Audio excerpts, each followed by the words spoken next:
4 presidents, 4 bullets, a century of American history changed by an assassin's hand. From the shadow of the Civil War to a Dallas street, their lives and the nation's destiny were violently cut short.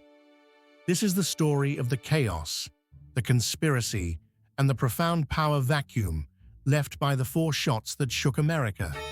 Abraham Lincoln, the 16th president.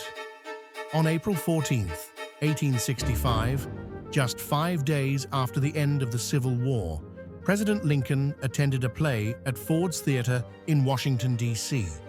While watching the performance, he was shot in the back of the head by John Wilkes Booth, a famous actor and Confederate sympathizer who shouted the state motto of Virginia, Sic Semper Tyrannis.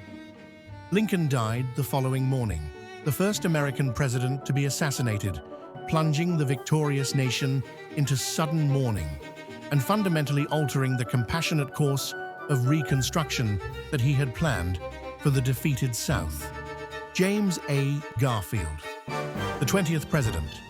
On July 2, 1881, just 4 months into his term, President Garfield was preparing to leave for a vacation from a railroad station in Washington, D.C.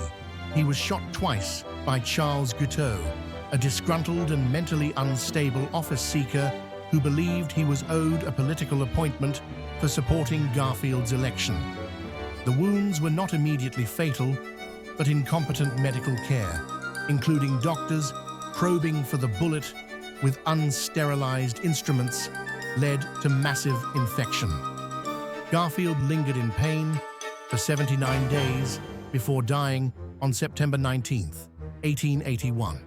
His death, a tragedy rooted in the antiquated spoils system of patronage, spurred Congress to pass the Pendleton Civil Service Act of 1883, transforming how federal jobs were filled. William McKinley, the 25th president, on September 6, 1901, President McKinley was attending the Pan American Exposition in Buffalo, New York, greeting the public. An anarchist named Leon Czolgosz approached the president with a pistol concealed beneath a handkerchief and shot him twice at close range. Czolgosz stated he killed the president because he was an enemy of the people. Despite initial optimism that he would recover, McKinley succumbed to gangrene, caused by the wounds 8 days later, on September 14, 1901.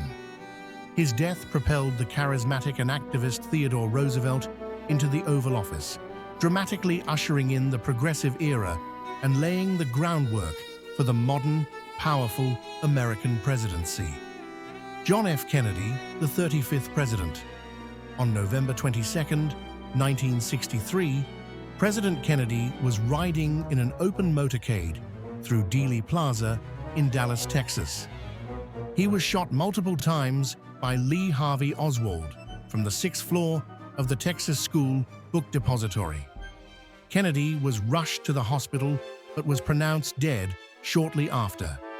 The assassination, captured on film, remains one of the most studied and traumatic events in modern American history. The swift ascension of Lyndon B. Johnson marked a tragic pivot point for the nation, enabling the immediate passage of landmark legislation like the Civil Rights Act of 1964 as the nation sought unity in shared grief.